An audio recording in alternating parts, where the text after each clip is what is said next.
ஹல்லேலூயா. கர்த்தருடைய பரிசுத்த நாமத்துக்கு ஸ்தோத்திரம் உண்டாவதாக. அடியேனையும் இந்த இடத்துல கொண்டு நிப்பாட்டின தேவனுக்கு முதலாவது நன்றி செலுத்துகிறேன். கொடுத்த வாய்ப்பினை கொடுத்த சாம்சன் அண்ணனுக்கும் பாஸ்டருக்கும் கூடான ஸ்தோத்திரங்கள். நம்ம எல்லாரும் இந்த இடத்துல வந்ததுக்கு ஒரு நோக்கம் இருக்கிறது. எத்தனை பேர் விசுவாசிக்கிறீங்க? ஹல்லேலூயா. கர்த்தர் சாதாரணமான கர்த்தர் கிடையாது, அவர் ஜெயம் கொடுக்கிற கர்த்தர். ஹல்லேலூயா. ஜெயம் கொடுக்கிற தேவனுக்கு ஒரு கரகோஷம் சொல்லலாமா? ஹல்லேலூயா. ஜெயம் கொடுக்கிற தேவன். ஆமென். நம்மளுடைய வாக்குத்தத்தம், இந்த வருஷனுடைய வாக்குத்தத்தம் என்ன சொல்லுதுன்னா, யாத்திராகமம் 14:14, கர்த்தர் உங்களுக்காக யுத்தம் பண்ணுவார், நீங்கள் சும்மா இருப்பீர்கள் அப்படின்னு சொல்லி. The Lord shall fight for you and you shall hold your peace. அதோடு இல்லாமல் we will move forward அப்படின்றத சொன்னோம். பிலிப்பியர் 4 அதிகாரம் 6 வசனம் 7 வசனம் 8 வசனம் வாசிக்கலாம். பிலிப்பியர் 4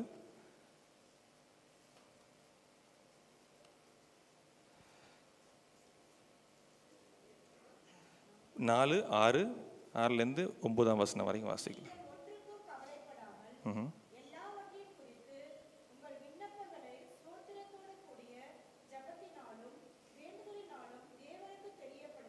ஆமென். அப்பொழுது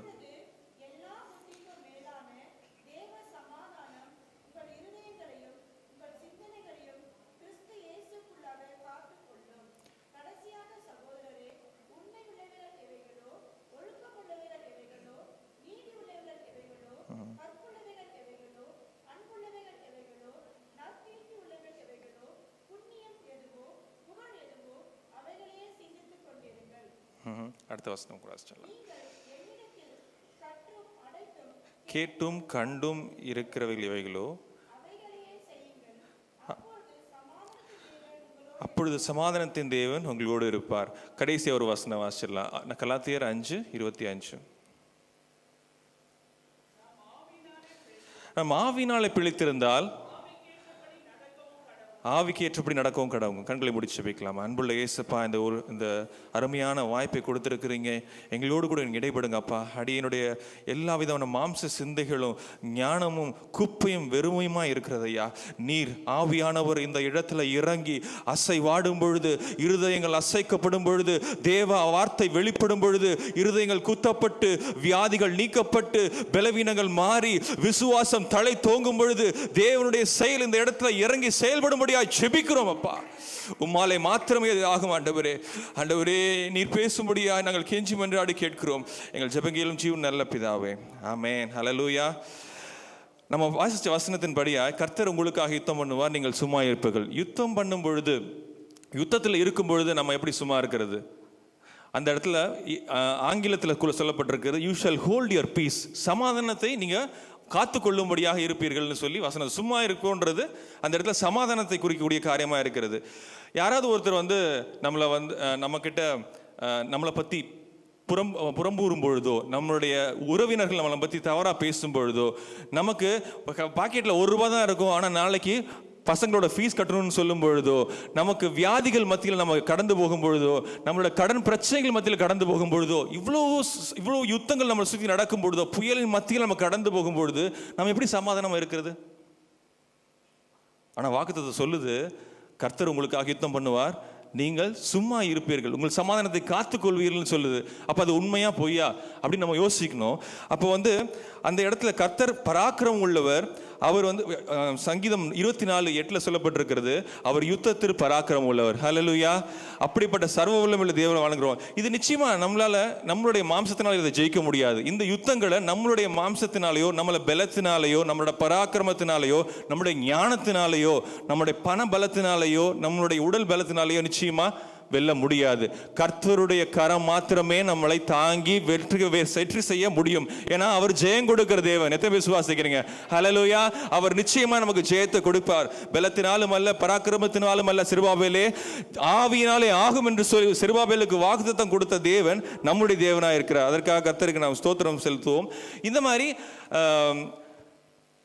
ஆவியினால நிரப்பப்பட்ட ஒரு மனிதன் எப்படி யுத்தம் வரும்பொழுது அந்த சமாதானத்தை காத்து கொண்டான்? ஏன்னா நமக்கு கேள்வி அதுதானே, எப்படி யுத்தங்கள் நடுவில் நம்ம சமாதானம் இருக்க போகிறோம் அப்படின்னு தானே அந்த கேள்வி. அந்த கேள்விக்கு ஒருத்தர் பைபிள்லேருந்து ஒரு கேரக்டர் நம்ம எடுத்துக்கலாம். தானியேல் 6 அதிகாரம்.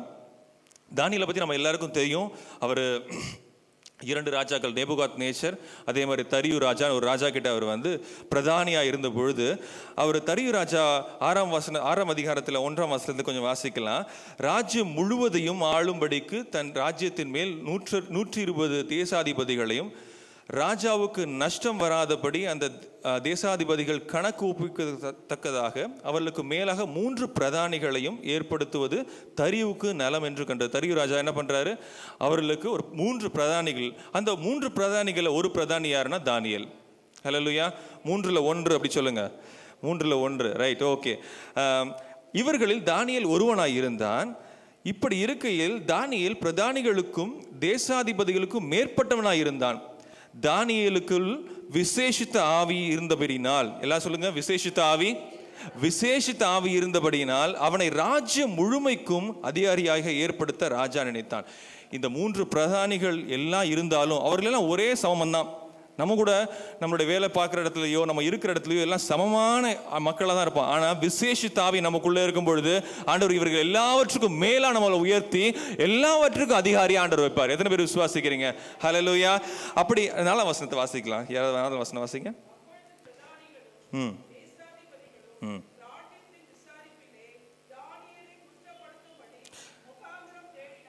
இப்போதான் பிரச்சனை வருது. என்ன வருது? எல்லாரும் சமமாக இருக்கிற நேரத்தில் ஆண்டவர் உயர்த்தும் பொழுது நம்மளை குறித்து மற்றவங்களுக்கு பொறாமை வருது. பொறாமை வரும்பொழுது என்ன ஆகுது? நம்மளை குறித்து என்ன பண்ணலான்னு நம்ம கூட இருக்கிறவங்க யோசிக்க ஆரம்பிக்கிறாங்க.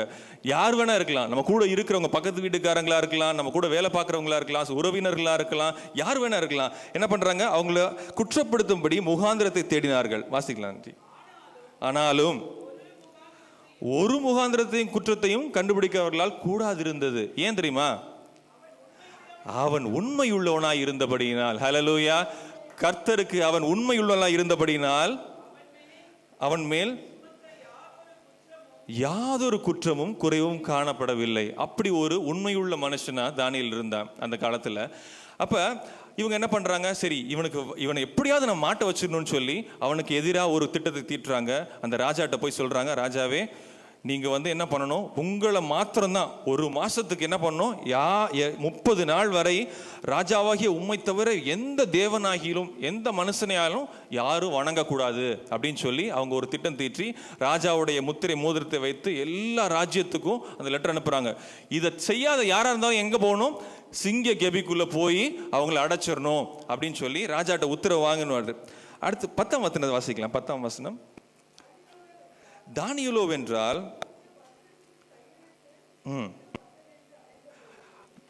கையெழுத்து வைக்கப்பட்டதென்று அறிந்த போதிலும், சொல்லுங்க எல்லாரும், அறிந்த போதிலும் தெரியும். தானியேலுக்கு என்ன தெரியும்? தனக்கு எதிராய் ஒரு திட்டம் தீட்ட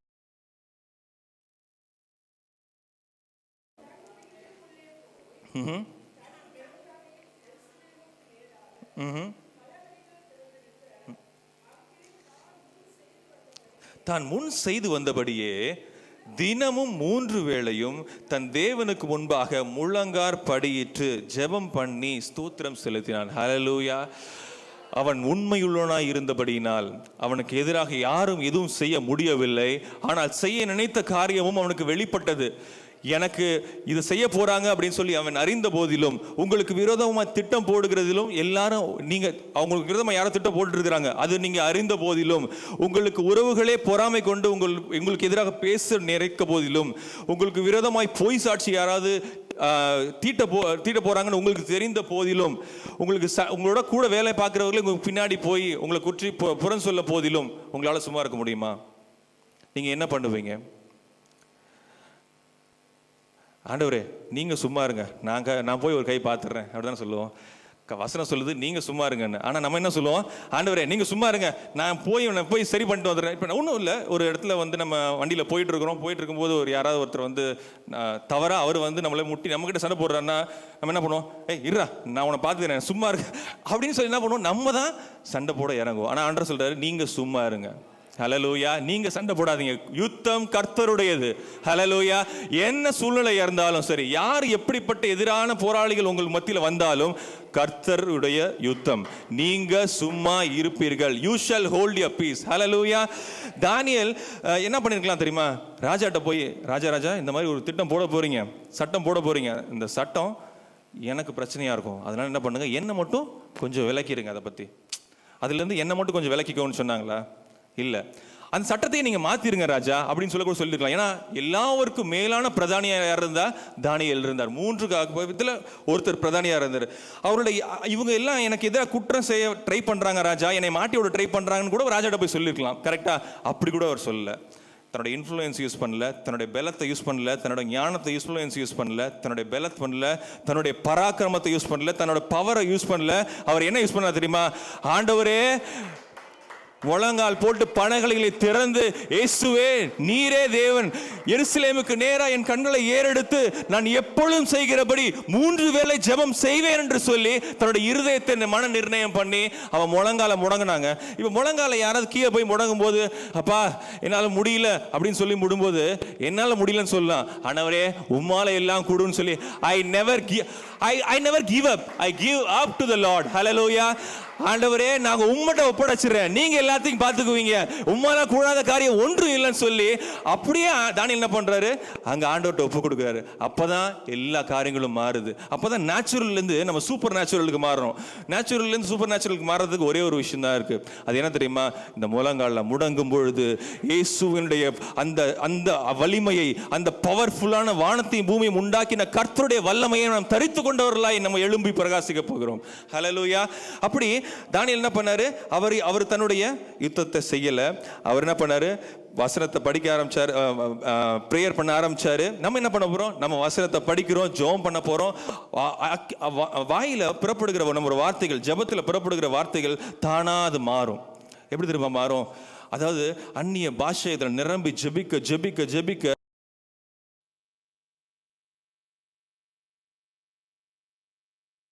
பண்ணும்போது அந்த ஒரு எந்த விதமான ஒரு லிஸ்டும் இல்லாதபடி ஆன்டி ஜெபம் பண்ணும்போது அந்த பரிசுத்த ஆவியினால் நிரப்பப்பட்டு ஜெபம் பண்ற அந்த ஜெபம் வித்தியாசமான ஜெபம். அதுதான் ஆண்டவர் எதிர்பார்க்கிறார். அதுதான் என்ன பண்ணும்? நமக்காக கர்த்தர் யுத்தம் பண்ணுவதற்கு அது தகுதிப்படுத்தும் நம்மளை. ஹல்லேலூயா. எத்தனை பேர் விசுவாசிக்கிறீங்க? இது வந்து நம்ம விட்டு கொடுத்துட்டோம் அப்படின்னு அர்த்தம் கிடையாது. கர்த்தர்கிட்ட கொடுத்துட்டோம். எத்தனை பேர் விசுவாசிக்கிறீங்க? நம்ம தோற்கலாம், நம்ம தோத்த மாதிரி தெரியலாம், ஆனா நம்ம தோக்கலங்க. கர்த்தர் நமக்காக யுத்தம் பண்ண போகிறார். ஜெய கிறிஸ்து நம்ம கூட இருக்கிறார். ஹல்லேலூயா. அவர் எல்லாவற்றையும் பார்த்துக் கொள்வார். கர்த்தர் யுத்தம் கர்த்தருடையது. ஹல்லேலூயா. அவர் எல்லாவற்றையும் பார்த்துக்கொள்வான்னு சொல்லி ஆபிரகாம்கிட்ட நிறைய கேள்வி கேட்டாங்க. இந்த மாதிரி சூழ்நிலைகள் நம்ம கூட வரும். என்ன, ஆபிரகாம்கிட்ட அப்பா நீங்க பலியிட போறீங்க, ஆட்டுக்குட்டி இல்லையே, இவ்வளவு தூரம் வந்தீங்களே, எங்க எதுவும் விறகு இருக்கு, அது இருக்கு, இது இருக்கு. அவர் என்ன சொன்னார்? ஆபிரகாம், கர்த்தர் எல்லாவற்றையும் பார்த்துக்கொள்வார். கர்த்தருடைய பர்வதத்தில் எல்லாம் பார்த்துக்கொள்ளப்படும். யெகோவா ஈரே எங்களோடு கூட. உங்களுக்கு தேவை என்ன? உங்களுடைய தேவை என்ன? வியாதிகள் குணப்பட வேண்டுமா? பண தேவைகள் இருக்கிறதா? பொருளாதார தேவைகள் இருக்கிறதா? உங்களுடைய சூழ்நிலைகள் மாற வேண்டும் என்று நினைக்கிறீர்களா? கர்த்தர் எல்லாவற்றையும் பார்த்துக் கொள்வார். ஏன்னா கர்த்தருடைய யுத்தம் இது, நம்முடைய யுத்தம் கிடையாது என்று சொல்லி நீங்க விசுவாசத்தோடு இருந்து அவர் அறிந்த போதிலும் தானியேல் யுத்தம் செய்யவில்லை. மறுபடியும் வாசிக்கலாம், 20ஆம் வசனம் வாசிக்கலாம். அப்போ இது கெபிக்குள்ள என்ன பண்ணிட்டாங்க? தானியேல் பலகைகளில் திறந்த பொழுது அவங்க எல்லாம் என்ன பண்ணிட்டாங்க? அந்த 11ஆம் வசனத்தில் சொல்லப்பட்டிருக்கிறது, அப்பொழுது அந்த மனுஷர் யார், நமக்கு எதிராக வந்த மனுஷர்கள் என்ன பண்ணாங்களாம்? கூட்டம் கூடி தானியேல் தன் தேவனுக்கு முன்பாக ஜெபம் பண்ணி விண்ணப்பம் பண்ணி செய்கிறதை கண்டார்கள். என்ன பண்ணாங்களா? கூட்டம் கூடினாங்களா? நமக்கு விரோதமா என்ன பண்றாங்க? கூட்டம் கூடுறாங்க. கூட்டம் கூடினாலும் அவங்களுடைய செயல்கள் எல்லாம் எப்படி மாற்றப்படுதுன்னு பார்க்கலாம். அப்ப என்ன பண்றாரு ராஜா? வேற வழி இல்லாம தானியேலை கொண்டு போய் 12ஆம் வசனத்துல, அப்பொழுது அவர்கள் ராஜாவை நோக்கி, சிறைபிடிக்கப்பட்ட யூதேயா தேசத்தின் புத்திரர்கள் தானியேல் என்பவன் உம்மையும் நீர் கையெழுத்திட்டு வைத்து கொடுத்த கட்டளையும் மதியாமல், யாரும் உங்க சட்டத்தை யாரும் மதிக்கல ராஜா. தானியேல் மதிக்காம போயிட்டான். தினமும் 3 வேளை தான் பண்ணும் விண்ணப்பத்தை பண்ணுகிறான். அவர்கள் தானியேலுக்கு சாட்சியா இருக்கிறாங்க. அவன் நல்ல சாட்சி, உண்மையுள்ள மனுஷன் சொல்லி ராஜாட்ட சொல்றாங்க. வேற வழி இல்லாம என்ன பண்றாரு, ராஜா கட்டளையிட்டாரு. 16ஆம் வசனத்துல சிங்க கெபியிலே போட்டார்கள். ராஜா தானியேலை நோக்கி, நீ இடைவிடாமல் ஆராதிக்கிற உன் தேவன், ஹல்லேலூயா, நீ இடைவிடாமல் ஆராதிக்கிற தேவன், 3 வேளையை நீ விசுவாசத்தோடு ஜெபம் பண்ணும் பொழுது அவர் உன்னை தப்புவிப்பார் என்று சொல்லி ராஜா அந்த இடத்துல தானியேலை உற்சாகப்படுத்துகிறான். ஹல்லேலூயா. எப்படிப்பட்ட ஒரு அதிசயமான காரியம் இங்க நடக்குது பாருங்க. அதே மாதிரி 20ஆம் வசனத்தை வாசிச்சிடலாம். உள்ள போட்டாங்க. போட்டதுக்கு அப்புறம் ராஜாவுக்கு தூக்கம் வரல. ராத்திரி பகலா எப்படியாவது எப்ப விடியுமோன்னு எதிர்பார்த்து கொண்டு ராஜா விடிஞ்சதுக்கு முன்னாடியே போய் எந்திரிச்சு போய் அங்க போய் பார்க்கிறாரு. துயர சத்தமாய் தானியேலை கூப்பிட்டு, தானியேலே, ஜீவனுள்ள தேவனுடைய தாசனே,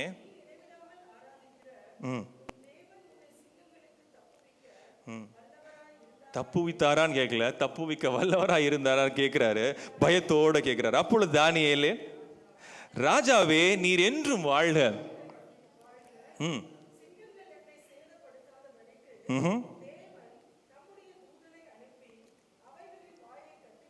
Hallelujah, we praise you Jesus. Hallelujah. அதாவது இந்த இடத்துல தான் தானியேலுக்கு ஒரு சூப்பர் நேச்சுரல் காரியம் நடக்குது. அவரு கெபிக்குள்ள போயிட்டாரு. போயிட்டதுக்கு அப்புறம் அங்க என்ன நடக்கணும்ன்றது அவர் ஜெபம் பண்ணிட்டார். அப்ப தேவன் என்ன பண்றாரு, வானத்திலிருந்து தூதர்களை இறக்கி ஒரு சூப்பர் நேச்சுரல் பிரசன்ஸாக கொண்டு வந்து சிங்கங்களின் வாயை கட்டினார் அப்படின்னு சொல்லி வசனம் சொல்லுது. சிங்கங்களின் வாய் மூடப்பட்டிருந்தது.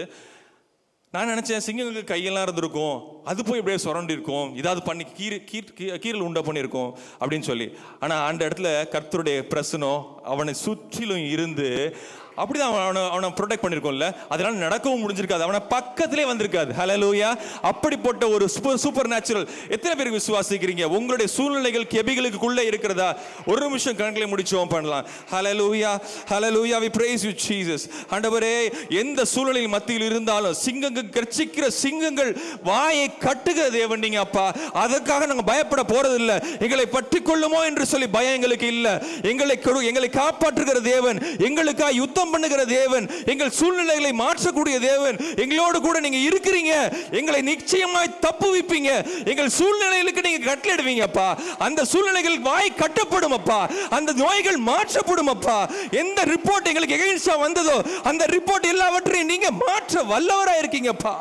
நாங்க உண்மை மாத்திரமே நம்புகிறோம் ஐயா. நீங்க இல்லைன்னா எங்களுக்கு யாரும் இல்லாண்டவர. நீங்க எங்க சூழ்நிலையை மாற்றக்கூடிய தேவனாய் இருப்பீங்க அப்பா. தேவ தூது மாற்றக்கூடிய தேவனாய் இருப்பீங்க. எங்களுக்கு என்று பாளையம் இறங்கி எங்களுக்கென்று தேவ தூதர்களுக்கு நீங்க கட்டளையிடுங்க அப்பா. அதற்காக நன்றி செலுத்துகிறோம். அவர்கள் எங்கள் மத்தியில் இருந்து எங்களுக்கு எதிராக இருந்திருக்கிற எல்லா சிங்கங்களின் வாய்களையும் கட்டுகிறதற்காக நன்றி செலுத்துகிறோம். ஆண்டவரே, நான் விஷுவலைஸ் பண்றோம் ஆண்டவரே. இந்த நேரத்தில் நாங்கள் ஜெபிக்கிற ஜெபங்கள் அப்பா எங்களுக்கு எதிராக இருக்கிற எல்லா சூழ்நிலைகளை கட்டுகிறபடி நான் நன்றி செலுத்துகிறோம். We praise you Jesus. ஆண்டவரே, இது உம்மால் மாத்திரமே ஆண்டவரே. நாங்க சண்டை போட போறதில்லப்பா. எங்களுக்காக யுத்தம் செய்கிற தேவன் நீங்க இருக்கிறீங்க. ஜெய கிறிஸ்து எங்களோடு கூட இருக்கிறீங்க. அதுக்காக நன்றி ஆண்டவரே. ஹல்லேலூயா, ஹல்லேலூயா. எடுத்தவங்க வாசிக்கலாம். யோவான் 1ஆம் அதிகாரம் 51ஆம் வசனம். எப்படி நம்மளுடைய இயேசு கிறிஸ்து இதை குறித்து சொல்றாரு. நம்மளுடைய நார்மல் பாடியிலிருந்து, நேச்சுரல் பிரசன்ஸ்ல இருந்து சூப்பர் நேச்சுரல் பிரசன்ஸ்க்கு எப்படி உண்மையிலே இது வாக்குத்தத்தங்க. நிச்சயமா இதை நம்பணும்.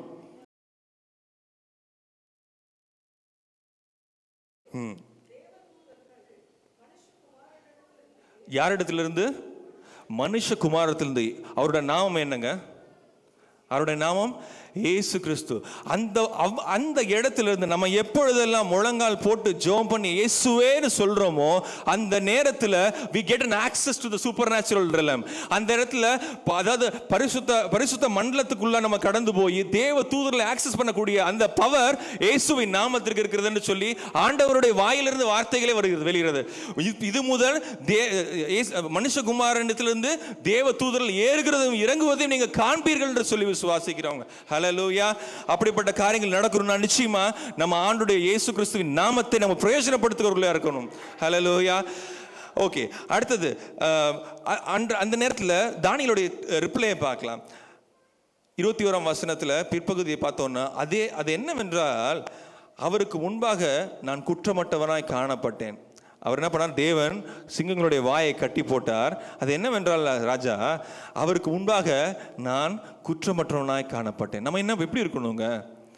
நம்மளை அடித்தா இந்த கன்னத்தை காற்றுவர்களாக இருக்கணும். அவர் சொன்னதை செய்யக்கூடியவர்களாக இருக்கணும்.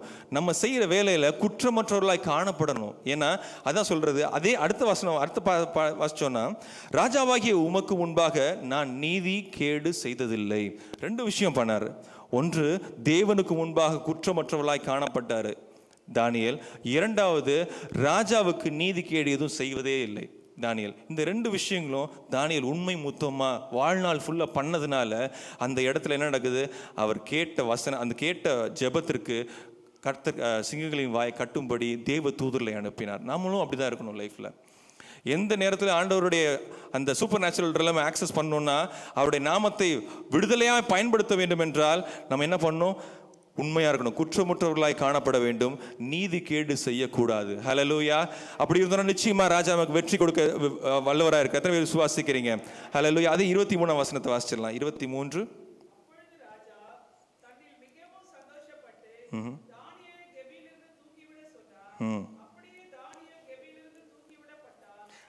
அடுத்த பாட்டு தான் ரொம்ப பிடிச்சது. அவன் தன் தேவன் பேரில் விசுவாசித்திருந்தபடியினால் ஒரு சேதமும் காணப்படவில்லை. ஹல்லேலூயா. எல்லாம் கரங்களை தட்டலாமா? ஒரு சேதமும் ஒரு கீறல் கூட காணப்படவில்லை. சிங்கங்கள் இருக்கலாம், ஆனால் உங்களுக்கு ஒரு கீறலும் கிடைக்கப்படாது என்று சொல்லி முழுமையான விசுவாசத்தோடு தேவன் பேரில் விசுவாசித்தபடினால் அவனுக்கு ஒரு சேதமும் காணப்படவில்லை. ஹல்லேலூயா. கர்த்தர் பெரியவருங்க. அதே இடத்துல அவங்க என்ன பண்ணாங்களா? யார் இவருக்கு எதிராக திட்டம் தீட்டினாங்களோ அவங்க எல்லாரும் என்ன பண்ணாரு? தானியேலின் மேல் குற்றம் சாற்றின மனுஷரையோ வென்றால் ராஜா கொண்டு வர சொன்னான். அவர்கள் எல்லாரையும் என்ன பண்ண? குமாரர்கள், மனைவிகள் எல்லாரையும் சிங்கக்கேபில போட்டாங்க. சிங்கக்கேபில போட்ட உடனே அவர் என்ன பண்ண? அவர்கள் சேரும் முன்னமே சிங்கங்கள் அவர் மேல் பாய்ந்து, யாருக்கா புரியுதா அது? இந்த கதவை திறந்து தானியேலை வெளில கொண்டு வந்துட்டாங்க. அவங்க எதிரானவர்களை கொண்டு போய் உள்ள போடுறதுக்கு முன்னாவே சிங்கம் என்ன பண்ண? அவங்க மேல பாஞ்சிச்சான்.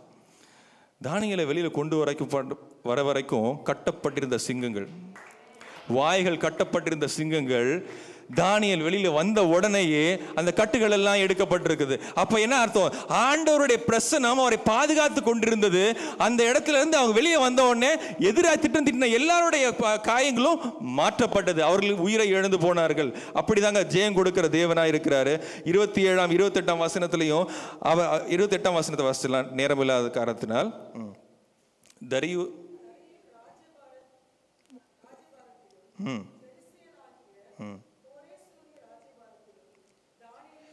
தானியேலின் காரியம் ஜெயமாய் இருந்தது. ஹல்லேலூயா. ஆண்டவர் ஜெயம் கொடுக்கிற தேவனுங்க. நம்ம சும்மா தான் இருக்கணும். நம்ம என்ன பண்ணக்கூடாது? எடுத்து நம்ம சண்டை போடுவோம்னா நம்ம தோத்து தான் போவோம். ஏன்னா நமக்கு பலவீனர்கள், நம்ம எல்லாம் பலவீனம் உள்ள பாண்டங்கள், நம்ம தோத்து தான் போவோம். ஆனா கர்த்தருடைய கரத்துல கொடுக்கும் பொழுது கர்த்தர் ஜெயமாய் என்ன பண்ணாரு? தானியேலின் காரியம் ஜெயமாய் இருந்தது. ஹல்லேலூயா. எத்தனை பேருக்கு ஜெயமாய் இருக்கணும்னு ஆசை? ஹல்லேலூயா. கர்த்தர் பெரிய காரியங்களை செய்வாராக. இன்னொரு நபரை கூட வாசிச்சிடலாம். அவருக்கு யுத்தம் வந்த பொழுது, அவரை குறித்து எல்லாரும் பழி சுமற்றும் பொழுது அவர் என்ன பண்ணார்? நேரம் கம்மியா இருக்கிறபடினால் நமக்கு அந்த வசனத்தை குயிக்கா வாசிச்சிடலாம். இது எல்லாருக்கும் தெரிந்த விஷயம்தான். அப்போஸ்தலர் நடவடிக்கைகள் 6ஆம் அதிகாரம். ஸ்தேவானை குறித்து நம்ம எல்லாருக்கும் தெரியும். ஸ்தேவான் ஒருத்தர் இருந்தார். அவர்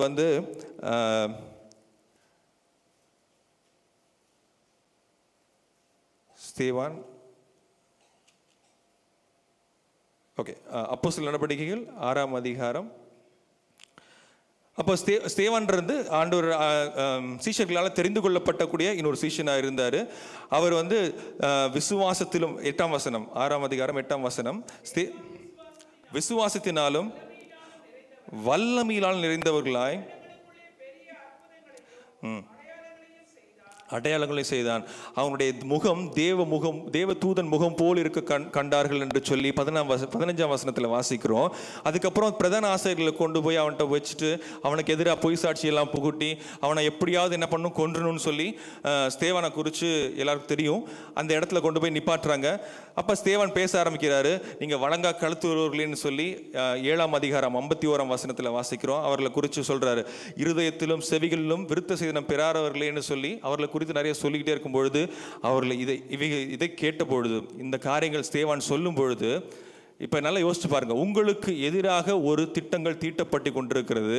அந்த திட்டங்களுக்கு மத்தியில் உங்களை யாராவது குற்றம் சாட்டும் பொழுது நீங்கள் என்ன பண்ணணும்?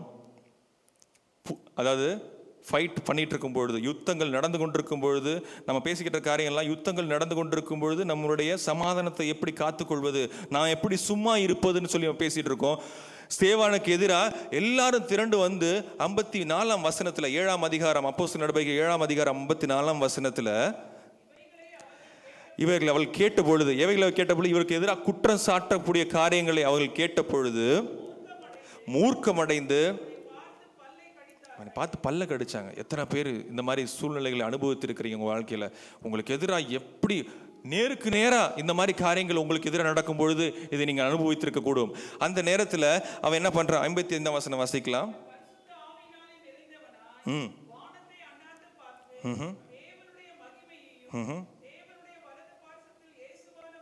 ஹல்லேலூயா. இந்த சூழ்நிலைகளின் மத்தியில் இயேசு இருக்கிறதை நீங்கள் காண வேண்டுங்க. ஹல்லேலூயா. எத்தனை பேர் விசுவாசிக்கிறீங்க? எவ்வளவு பெரிய காரியங்கள் உங்களுக்கு முந்திரா கெஜிக்கிற சிங்கம் போல வந்து நின்றாலும் வானத்தை அண்ணாந்து பார்த்து இயேசுவானவர் பரத்தில் இருக்கிறதை நீங்கள் காணும் பொழுது உங்களுடைய எல்லா காரியங்களும் மாறும் என்று சொல்லி இந்த நேரத்தில் விசுவாசத்தோடும் செய்வோம். அடுத்த வசனத்தை வாசிச்சிடலாம்.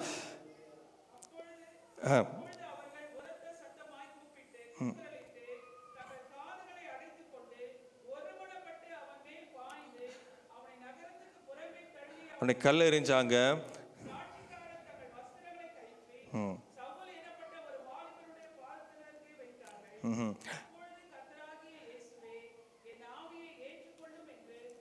அப்ப சொல்லும் பொழுது அவங்க எல்லாரும் அவங்க என்ன செஞ்சாங்க? கல் எறிஞ்சாங்க. அடுத்த வசனம் தான் ரொம்ப தொட்டது.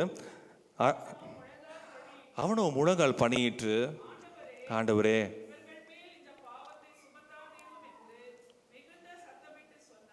யார் இந்த மாதிரி சொல்ல முடியும்? நமக்கு எதிராய் நம்ம கல்லெறியக்கூடிய மக்கள் நம்ம மத்தியில் இருந்தாலும் உங்களுக்குள்ளாய் ஒரு தெய்வ சமாதானம் இருக்கும் பொழுது, நீங்கள் இயேசுவை காணும் பொழுது உங்களுக்குள்ள தெய்வ சமாதானம் இருக்கும். அந்த சமாதானம் இருக்கும் பொழுது உங்களுடைய எதிரியையும் நீங்கள் என்ன பண்ண முடியும்? இவர்களை மன்னியும். இவர்களுக்கும் அந்த சமாதானம் போகணும். இவர்களுக்கும் ஆண்டவர் தானே பண்ணார். சிலுவையில் என்ன பண்ணார் ஆண்டவர்? இவர்கள் செய்தது மன்னியும், தாங்கள் செய்தது என்னதென்று அறியாதிருக்கிறார்கள் சொல்லி அந்த கம்பேஷன். அந்த கம்பேஷன் எப்போ தெரியுமா வரும்? கர்த்தருக்குள்ள நம்ம அவர் கையில் எல்லாத்தையும் ஒப்பு கொடுக்கும் பொழுது, கர்த்தர் எல்லாவற்றையும் பார்த்து கொள்வார் என்று சொல்லி நம்ம யுத்தத்தை அவர் கையில் கொடுக்கும் பொழுது, ஸ்தேவான் செஞ்சிருக்கலாம். எவ்வளோ நம்ம வசனத்தில் படித்தோம் 6ஆம் அதிகாரத்தில் எவ்வளவோ அற்புதங்களையும் அடையாளங்களையும் செய்தான்னு சொல்லி 6ஆம் அதிகாரம் 8ஆம் வசனத்தில் வாசிக்கல. இந்த நேரத்தில் அற்புதங்கள் அடையாளங்கள் செஞ்ச அந்த இடத்துல மறைஞ்சிருக்கலாம், என்ன வேணா பண்ணியிருந்திருக்கலாம். ஆனால் அந்த இடத்துல ஸ்தேவான் என்ன பண்ணாரு? ரத்த சாட்சியை மறித்தார். மறிக்கிறதுக்கு முன்னாடி, ஆண்டவரே இவர்கள் மேல் இந்த பாவத்தை சுமத்தாதிரும் என்று சொல்லி அவர்களுக்காக இறங்கக்கூடிய ஒரு மனம், அந்த சமாதானத்தை கொடுக்கக்கூடிய மனம் அவருக்குள்ளே இருந்தது. ஹல்லேலூயா. எத்தனை பேர் இந்த நேரத்திலையும் கண்களை முடிச்சோம் பண்ணலாம்? ஆண்டவரே, ஹல்லேலூயா, Jesus, we praise you Lord.